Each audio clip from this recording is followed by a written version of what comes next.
എൻസൈക്ലോവൈസിന്റെ പുതിയൊരു വീഡിയോയിലേക്ക് നിങ്ങൾക്ക് ഏവർക്കും സ്വാഗതം. ഈ വീഡിയോയിലൂടെ നിങ്ങളുമായി ഷെയർ ചെയ്യുന്നത് റേഷൻ കാർഡുമായി ബന്ധപ്പെടുത്തി വന്നിട്ടുള്ള ചില പ്രധാനപ്പെട്ട അപ്ഡേറ്റുകളാണ് ഉൾപ്പെടുത്തിയിട്ടുള്ളത്. നമ്മുടെ വീഡിയോസ് ആദ്യമായി കാണുന്ന സുഹൃത്തുക്കളാണെങ്കിൽ ആദ്യമേ തന്നെ ചാനൽ ഒന്ന് സബ്സ്ക്രൈബ് ചെയ്യുക. അപ്പോൾ നമുക്ക് വിശദാംശങ്ങളിലേക്ക് കടക്കാം. ഔട്ട്ലെറ്റുകളിൽ നിന്ന് ലഭിക്കുന്ന സബ്സിഡി വിലയിൽ തന്നെയുള്ള ഉൽപ്പന്നങ്ങൾ സഞ്ചരിക്കുന്ന സൂപ്പർ സ്റ്റോർ വഴിയും ലഭിക്കുമെന്ന് ഭക്ഷ്യ പൊതുവിതരണ വകുപ്പ് മന്ത്രി GR അനിൽ വ്യക്തമാക്കിയിരിക്കുകയാണ്. സപ്ലൈകോ മൊബൈൽ സൂപ്പർ മാർക്കറ്റിൽ സംസ്ഥാനതല ഉദ്ഘാടനം നിർവഹിച്ചുകൊണ്ട് സംസാരിക്കുകയായിരുന്നു മന്ത്രി.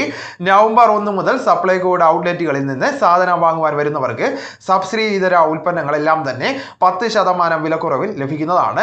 1/2 കിലോ വീതം മുളകും വെളിച്ചെണ്ണയുമാണ് സബ്സിഡി ആയിട്ട് നൽകിയിരിക്കുന്നത്. എന്നാൽ ഓണത്തിന് നൽകിയിരിക്കും പോലെ മുളകും വെളിച്ചെണ്ണയും 1 കിലോയ്ക്ക് സബ്സിഡി നൽകുന്നതാണ്. 8 കിലോ അരിക്ക് പുറമെ ആയിട്ട് 20 കിലോയും ലഭിക്കുന്നതാണ്. സാധാരണക്കാരുടെ വീട്ടുവാതിൽക്കൽ ഗുണമേന്മയുള്ള ഉൽപ്പന്നങ്ങൾ എത്തിക്കുന്നതിന് വേണ്ടി ഇതിലൂടെ സപ്ലൈകോയ്ക്ക് സാധിക്കുന്നതാണ്.